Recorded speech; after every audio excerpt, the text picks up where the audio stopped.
और बड़ी खबर आ रही है, संभल जामा मस्जिद मामले की सुनवाई कल सुप्रीम कोर्ट में होगी। जामा मस्जिद कमेटी ने जिला कोर्ट के फैसले जिसमें सर्वे की बात है उसके खिलाफ सुप्रीम कोर्ट में चुनौती दी है। सीजेआई की बेंच कल संभल सर्वे मामले पर सुनवाई करेगी। कल ही जिला कोर्ट में सर्वे की रिपोर्ट भी पेश होनी है।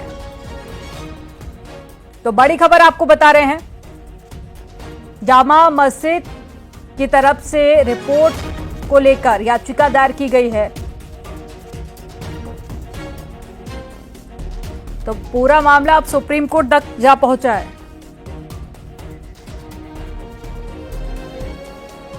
कोर्ट में सीएम ने विकास कार्यों की बैठक की है और चित्रकूट के दौरे पर सीएम योगी आदित्यनाथ ने कहा, चित्रकूट सनातन धर्म का पौराणिक तीर्थ स्थल है। वनवास काल में श्री राम ने कई साल यहां बिताए और महर्षियों ने साधना से नई ऊंचाइयां दी थी। रानीपुर टाइगर रिजर्व को डेवलप किया जाएगा और साथ ही चित्रकूट मंदाकिनी नदी पर सामान्य पुल है, एक नए पुल की स्वीकृति दे दी है और चित्रकूट की कनेक्टिविटी और बेहतर हो सके, महर्षि वाल्मीकि आश्रम को और सुंदर बनाया जाएगा।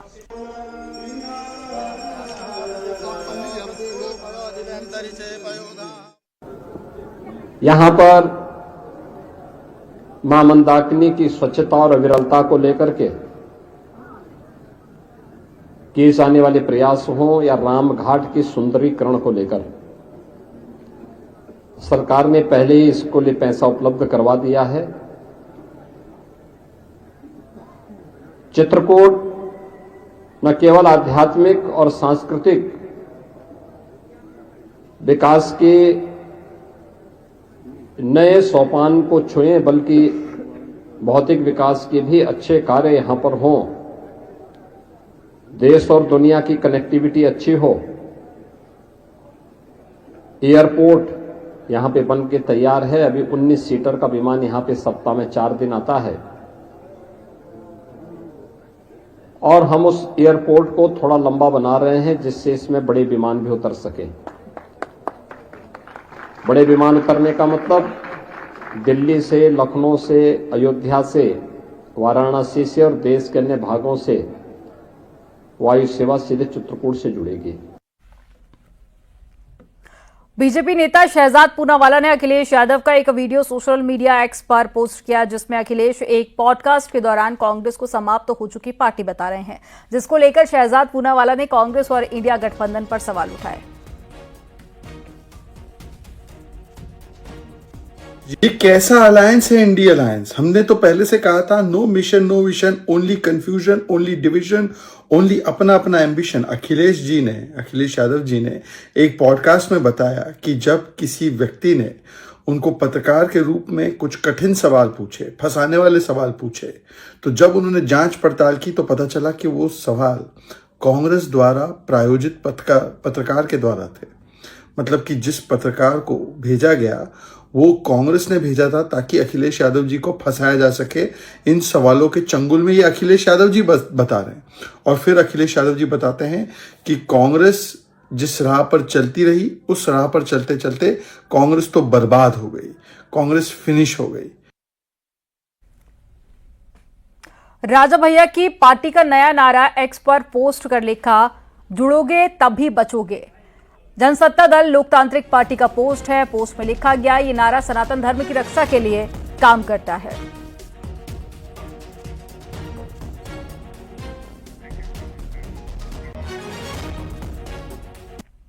बीजेपी के हिंदुत्व वाले एजेंडे ने कांग्रेस को सिरे पर लाकर खड़ा कर दिया है। अब पूर्व सीएम हरीश रावत भी मोदी, योगी, धामी के नाम से डर रहे हैं। हरीश रावत ने जहां कांग्रेस को नसीहत दे डाली तो वहीं कांग्रेस ने कहा कि संविधान की सोच सबसे पहले है। वहीं बीजेपी ने हिंदू मुस्लिम की बात के लिए हरीश रावत को ही जिम्मेदार बताया है। रिपोर्ट में आपको दिखाते हैं।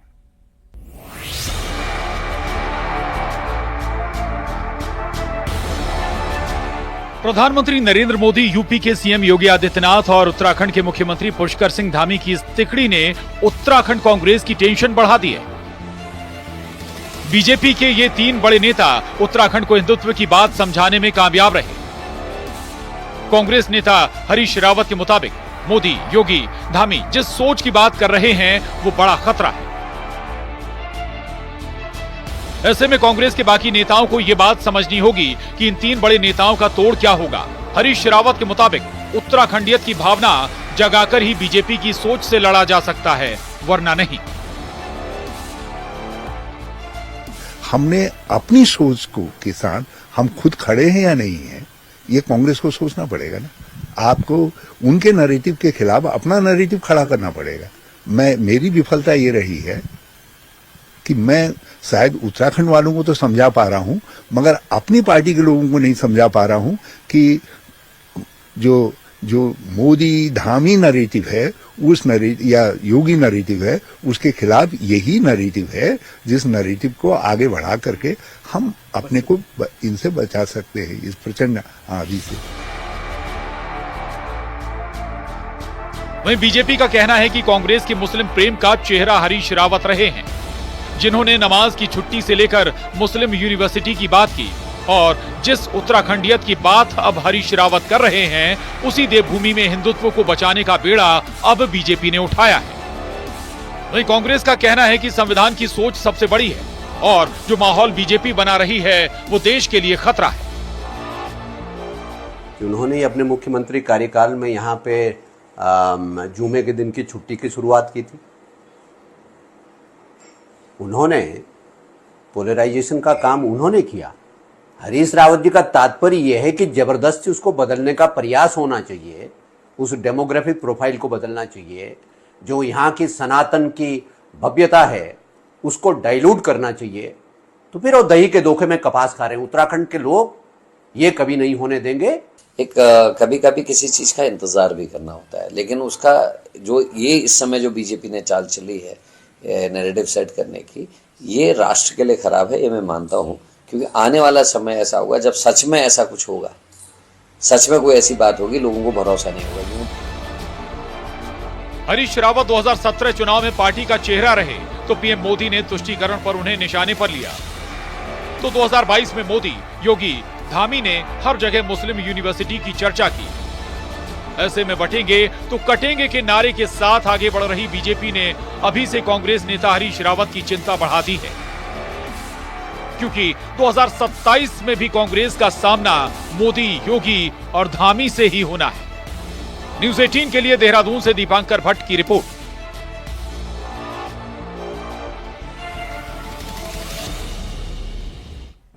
हरीश रावत ने कहा कि कांग्रेस के पास मोदी, योगी और धामी का तोड़ नहीं है। 2027 की तैयारी करनी है तो जल्द से जल्द कांग्रेस को इस तोड़ को ढूंढने पर काम करना होगा। अपने ही सहयोगी दल के वरिष्ठ नेता की सलाह को एसपी सांसद अवधेश प्रसाद ने बेहद खराब अंदाज में दरकिनार कर दिया। वहीं अजय राय इस पर पल्ला झाड़ते हुए भी दिखाई दिए और बीजेपी ने कांग्रेस को हरीश रावत की सलाह सुनने की नसीहत दी। आपको सुनाते हैं सबके बयान। दिक्कत यह है, हमने अपनी सोच को के साथ हम खुद खड़े हैं या नहीं है, ये कांग्रेस को सोचना पड़ेगा ना। आपको उनके नैरेटिव के खिलाफ अपना नैरेटिव खड़ा करना पड़ेगा। मेरी विफलता ये रही है कि मैं शायद उत्तराखंड वालों को तो समझा पा रहा हूं, मगर अपनी पार्टी के लोगों को नहीं समझा पा रहा हूं कि जो मोदी धामी नैरेटिव है, उस नैरेटिव या योगी नैरेटिव है, उसके खिलाफ यही नैरेटिव है जिस नैरेटिव को आगे बढ़ा करके हम अपने को इनसे बचा सकते हैं, इस प्रचंड आंधी से। गरीबी हटाने का नारा दिया, लेकिन गरीबी हटी नहीं। अगर गरीबी हटाई होती तो 2014 में इतने लंबे समय बाद मोदी जी को प्रधानमंत्री बनने के बाद गरीबों के आवास की, शौचालय की, गैस की, पीने के पानी की, इलाज की चिंता नहीं करनी पड़ रही होती। मुख्यमंत्री रहे हैं हरीश रावत जी। हाँ। उन्होंने कहा है कि 2017 में और इसके आगे आज कहाँ है, आज वो कहाँ हरीश रावत पूर्व हो गए। अब तो सबके पूर्व है तो उनकी बात मत करो। निश्चित तौर से हम लोग तो लड़े ही नहीं थे और निश्चित तौर से हम सब लोग देखेंगे कि कहां पर कमी रह गई, क्या रह गई। कांग्रेस पार्टी गठबंधन में चुनाव नहीं लड़ी थी। 2027 में चुनाव में क्या कहना था? निश्चित तौर से 27 की तैयारी हम कर रहे हैं। यूपी सरकार में कैबिनेट मंत्री आशीष पटेल को दिल्ली के अपोलो अस्पताल में भर्ती कराया गया। आशीष पटेल का हालचाल जानने के लिए केंद्रीय मंत्री अनुप्रिया पटेल भी अस्पताल पहुंचकर मुलाकात करने पहुंची। कैबिनेट मंत्री आशीष पटेल ने सोशल मीडिया पर जानकारी दी है, सर्जरी से गुजर रहा हूं, जल्द ठीक होकर आप सबकी सेवा में फिर से उपस्थित रहूंगा।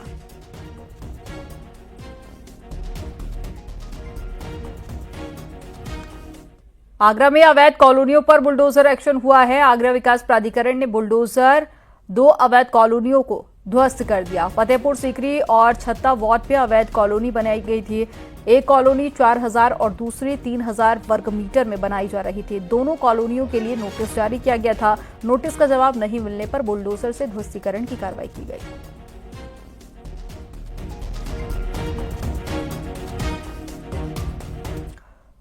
मुजफ्फरनगर पुलिस ने हनी ट्रैप गैंग का खुलासा किया है और एक महिला समेत 3 लोगों को गिरफ्तार कर लिया। गिरफ्तार की गई महिला अपने पति के साथ में मिलकर लोगों को अपने जाल में फंसाती थी और बलात्कार का केस दर्ज कराने का डर दिखाकर ब्लैकमेल कर पैसे ऐंठती थी।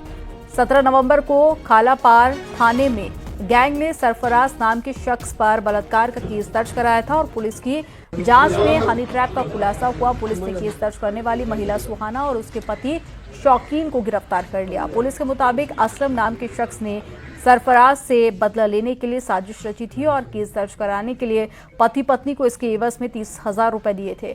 इससे पहले भी पति पत्नी कई लोगों को शिकार बना चुके हैं। पुलिस ने इनको साइंटिफिक तरीके से अपने कब्जे में लेते हुए विवेचना के तौर पर इसको एज ए एविडेंस कंक्लूड किया है। इसके बाद इस मुकदमे में किसी भी व्यक्ति को बलात्कार के फर्जी मुकदमे में फंसाकर जेल भेजने की नीयत से लिखाए गए मुकदमे की धाराओं को तरमीम करते हुए इन तीनों अभियुक्तों को गिरफ्तार किया गया है। जब इनसे पूछताछ की गई तो उन्होंने इस बात को कबूला है कि ये जो शौकीन और इसकी पत्नी है ये इसी तरीके के पहले भी कई लोगों को इस तरह के मामले में फंसा चुके हैं, जब फर्जी बलात्कार की घटना बताकर और जेल भिजवाने का काम इन लोगों द्वारा किया गया है। संभल हिंसा के बाद में मुरादाबाद पुलिस अलर्ट मोड पर है और पुलिस फुट पेट्रोलिंग कर रही है। अमन कमेटी के लोगों और धर्मगुरुओं से मीटिंग की गई है। सोशल मीडिया प्लेटफॉर्म की मॉनिटरिंग की जा रही है। लोगों से आपत्तिजनक पोस्ट न करने की अपील की गई। जामा मस्जिद पर कल ड्रोन कैमरे से निगरानी की जाएगी। थाने पर नियुक्त हमारे एसएचओज हैं, एसओज हैं, प्लस चौकी इंचार्जेस हैं, सबको हम लोगों ने सेंसिटाइज किया है और ये बताया है कि वहाँ के अपने क्षेत्र के लोगों के साथ उनका संवाद स्थापित रहे। सभी लोग अपने अपने क्षेत्र के लोगों के साथ लगातार संपर्क में रहते हैं। उसको और भी स्ट्रेंथन करने की जरूरत है, इंटेंसिफाई करने की जरूरत है। और सोशल मीडिया पे बहुत सारे ऐसे वीडियोस, बहुत सारे ऐसे फैक्ट्स जो अनवेरिफाइड होते हैं, कहीं और जगह का होता है, उसका मिसयूज होता है, उससे र्यूमर मॉन्गरिंग कराने का प्रयास होता है। उसके बारे में भी हमने यहाँ लोगों को अलर्ट किया है। बलिया में न्यूज 18 की खबर का असर हुआ है। 1 लाख की वसूली की खबर दिखाए जाने के बाद में एक सिपाही समेत 4 लोगों को गिरफ्तार किया गया, जबकि एक सिपाही फरार है। मामला नरही थाना इलाके का है। गिरफ्तार किए गए सिपाही पर भरोली गांव के एक लड़के के साथ में मारपीट करने और 1 लाख रुपए की वसूली का आरोप लगा है। पीड़ित की शिकायत पर एसपी ने वसूली के आरोपी में 2 पुलिस वालों को सस्पेंड कर केस दर्ज किया है और पुलिस ने एक सिपाही समेत 4 आरोपियों को गिरफ्तार कर लिया, जबकि दूसरा सिपाही फरार है। जनपद बलिया के अंतर्गत थाना नरही से संबंधित सोशल मीडिया पर एक वीडियो वायरल हुआ था, जिसके संबंध में थाने के कांस्टेबल के द्वारा एक व्यक्ति रुदल यादव से 1 लाख रुपए की अवैध रूप से मांग की गई थी। इस संबंध में जांच के बाद रुदल यादव की तहरीर पर संबंधित थाने में उचित धाराओं में अभियोग पंजीकृत किया गया। शेष एक अभियुक्त कांस्टेबल कौशल पासवान की गिरफ्तारी के लिए पुलिस और एसओजी की टीम बना दी गई है। टीम उसके संभावित स्थानों पर लगातार दबिश दे रही है। जल्द से जल्द उसे गिरफ्तार कर न्यायिक अभिरक्षा में जेल भेजकर आवश्यक विधिक कार्रवाई की जाएगी। मुजफ्फरनगर पुलिस ने बीएसपी के पूर्व विधायक शाहनवाज राणा को गिरफ्तार कर लिया है। मंसूरपुर थाना पुलिस ने गिरफ्तारी की है। 2011 में शाहनवाज राणा की स्टील फैक्ट्री में बिजली चोरी के मामले में केस दर्ज हुआ था। इस मामले में न होने पर कोर्ट के शाहनवाज राणा का गैर जमानती वारंट जारी किया गया था। कोर्ट ने 25-25 हजार रुपए में 2 जमानतियों पर शाहनवाज राणा को जमानत दे दी थी और 6 दिसंबर को कोर्ट में पेश होने के आदेश दिए थे। तो हमें ये नहीं पता था कि कोई वारंट है, तो आज वारंट आया, पुलिस हमें बताने गई कि आपका वारंट है। हमने कहा जी कोई बात नहीं, चलते हैं। हम यहाँ आए, वो वारंट हमारा कैंसिल हो गया। जज साहब ने क्योंकि पिछला देखकर और उसको खत्म कर दिया, वारंट कैंसिल कर दिया। ये था लगभग 2011 का। देखिए, ये बहुत पहले 2011 में विद्युत चोरी का एक मामला लिखा गया था, जिसकी इन्वेस्टिगेशन के बाद कोई असेसमेंट बिल तो बना नहीं था। बाद में उसमें विद्युत विभाग ने असेसमेंट बिल बनाया, तो उसमें से अधिकांश जो धन था, जो विद्युत बकाया था, वो अदा भी कर दिया गया था। इसमें न्यायालय से बाद में वारंट जारी हो गया, जिसकी हमें कोई सूचना नहीं थी। आज माननीय विधायक जी की जो थी, पहले रेगुलर बेल लगाई गई, उसके साथ अंतरिम बेल लगाई गई, जिसे माननीय न्यायालय ने हमें आज अंतरिम बेल पे रिहा किया है और 6 तारीख को इसका फाइनल डिस्पोजल है। मुजफ्फरनगर पुलिस ने नगर क्षेत्र में अभियान चलाते हुए 37 लोगों को गिरफ्तार कर दिया। ये वो लोग हैं जिनके कोर्ट से गैर जमानती वारंट जारी हुए थे। गिरफ्तार किए गए वारंटियों पर चोरी, लूट और साथ ही डकैती जैसी गंभीर धाराओं में मामले दर्ज हैं। मान वरिष्ठ पुलिस अधीक्षक महोदय के नेतृत्व में जो चोरी, लूट, डकैती और जो अन्य गंभीर अपराध के जो वारंटी हैं, जिनके खिलाफ माननीय न्यायालय से गैर जमानती वारंट जारी हुए थे, इन सबको एक अभियान चलाकर नगर क्षेत्र में एक कार्रवाई की गई है। इसमें आज जो कार्रवाई की गई है उसमें कुल 37 लोगों को गिरफ्तार करके माननीय न्यायालय के समक्ष प्रस्तुत किया जा रहा है। और जो कोर्ट से संबंधित जो भी वारंट आए हैं, इसमें इनको जब जेल भेजा जाएगा तो उससे चोरी, लूट इत्यादि घटनाओं में भी जो अंकुश लगाया जा सकता है। इस प्रकार नगर क्षेत्र में कुल 37 वारंटियों को गिरफ्तार करके जेल भेजा गया है। कन्नौज में लड़की को कार से टक्कर मारकर मौत की घाट उतारने वाले आरोपी को पुलिस ने गिरफ्तार कर लिया। आरोपी की स्कॉर्पियो गाड़ी और एक तमंचा भी बरामद किया गया। करीब 2 हफ्ते से आरोपी ब्रजेश उर्फ अरुण फरार था। छिबरामऊ कोतवाली पुलिस और एसओजी टीम ने आरोपी को गिरफ्तार किया। आरोपी ने पुलिस पूछताछ में बताया कि लड़की ने उससे बात करना बंद कर दिया था, जबकि वो उससे शादी करना चाहता था। इसी गुस्से में उसने उसे कार से टक्कर मार दी। इस मामले में लड़की के परिजनों ने पुलिस पर गंभीर आरोप लगाए हैं, जिसके चलते एसपी ने छिबरामऊ कोतवाल समेत 3 पुलिस वालों को सस्पेंड कर दिया। थाना छिबरामऊ क्षेत्र अंतर्गत 12/11/24 को एक लड़की के साथ गाड़ी से दुर्घटना हुई थी, जिसमें इसका इलाज के दौरान 14/11/24 को मृत्यु हो गई थी। इस घटनाक्रम के संबंध में एक स्कॉर्पियो गाड़ी द्वारा टक्कर मारकर हत्या कर देने के संबंध में थाना छिबरामऊ पर मुकदमा पंजीकृत किया गया था। इसके पास से घटना में जो स्कॉर्पियो गाड़ी हत्या करने के लिए प्रयोग की गई थी, वो भी बरामद की गई है। इसके अतिरिक्त 315 बोर का तमंचा एवं 3 जिंदा कारतूस 315 बोर के बरामद किया गया है। और बाराबंकी में एक कारोबारी से साइबर फ्रॉड की कोशिश का मामला सामने आया है। मामला शहर कोतवाली क्षेत्र का है। पुरानी कारों के कारोबारी दानिश खान व्हाट्सएप पर एक अनजान कॉल आई उनके पास और व्हाट्सएप पर डीजीपी प्रशांत कुमार की फोटो लगी हुई थी। फोन करने वाले ने अपना नाम सब इंस्पेक्टर दीपक सिंह बताया और कहा कि दिल्ली में पढ़ने वाला आपका बेटा बलात्कार केस में अरेस्ट हो गया है। उसे छुड़ाने के लिए 30,000 रुपए की डिमांड कर दी गई, लेकिन दानिश खान के दोनों बच्चों की उम्र बेहद कम है, इसलिए वो समझ गए कि ये फ्रॉड कॉल है। दानिश खान ने पुलिस से इसकी शिकायत की और पुलिस मामले की जांच पड़ताल कर रही है। जो भी साइबर क्राइम कर रहा था वो बोलता है आपके बेटे को अरेस्ट कर लिया गया है, 2 लोग और उधर से गिरफ्तार किए गए हैं। आपके बेटे को अगर छुड़वाना है तो आप 30,000 रुपये हमारे गूगल पे नंबर पे दीजिए। उसने गूगल पे नंबर भी दिया, जो कि हमारे पास इस समय है वो गूगल पे। और इस तरह से पुलिस की विभाग के इतने बड़े मुखिया की फ़ोटो लगा के शोषण कर रहा है। इसके ऊपर मैं चाहता हूँ कि कार्रवाई हो। और दूसरी चीज़, हमारे प्रदेश की पुलिस इस तरह की नहीं है। पुलिस को इस बात को संज्ञान में लेना चाहिए और पुलिस कार्रवाई भी करेगी, मुझे आश्वासन है, आश्वस्त हूँ मैं। बरेली पुलिस ने वॉक के दौरान महिलाओं से छेड़छाड़ करने वाले 4 आरोपियों को गिरफ्तार किया। आरोपियों ने 2 भाइयों के साथ में छेड़छाड़ का विरोध करने वाले के साथ में मारपीट की थी। पिटाई का वीडियो सोशल मीडिया पर वायरल होने के बाद में पुलिस ने 40 लोगों पर मामला दर्ज किया। दिनांक 26 नवंबर 2024 को थाना मीरगंज पे कुछ महिलाओं के साथ छेड़छाड़ व मारपीट करने की घटना घटित हुई थी, जिसके संबंध में थाना मीरगंज पर सुसंगत धाराओं में अभियुक्त पंजीकृत किया गया था। आज दिनांक 28 नवंबर 2024 को घटना में शामिल 4 अभियुक्त गण को गिरफ्तार कर माननीय न्यायालय के समक्ष प्रस्तुत किया गया है। माननीय न्यायालय द्वारा अभियुक्त गण को न्यायिक अभिरक्षा में भेजा गया है। गाजियाबाद क्राइम ब्रांच ने गांजा की बड़ी खेप बरामद की है। मसूरी इलाके से एक कैंटर में लदा 100 किलो से ज्यादा गांजा बरामद कर लिया गया। बरामद गांजे की कीमत करीब 50 लाख रुपए बताई गई। पुलिस ने कंटेनर चला रहे शख्स को भी गिरफ्तार कर लिया। उड़ीसा से आ रहा कैंटर प्लास्टिक का स्क्रैप मिला था। मगर उसमें अलग से सेल्फ बने हुए थे जिसमें गांजा रखा हुआ था। गांजा की खेप दिल्ली एनसीआर में सप्लाई करनी थी, लेकिन गिरफ्तार किए गए सुरेंद्र को नहीं पता था कि डिलीवरी कहां पर देनी है।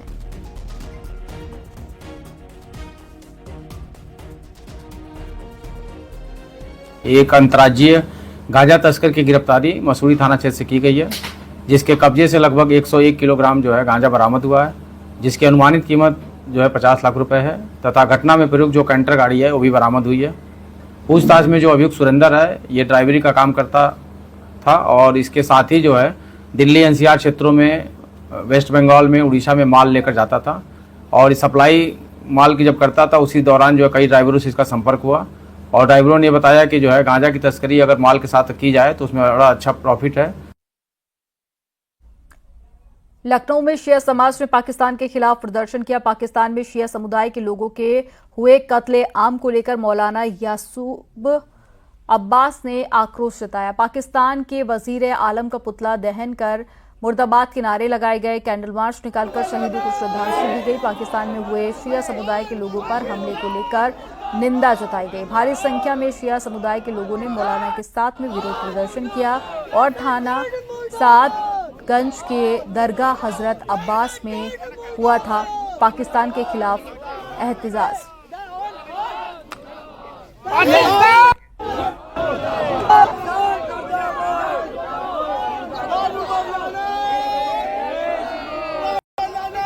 में सीएम की कार्रवाई देखी गई। एक एसई और 2 EXEN समेत 16 अभियंता गए। हरदोई के सर का आरोप लगाने में गुणवत्ता खराब होने की कार्रवाई की गई। 4 सड़कों के में गुणवत्ता है।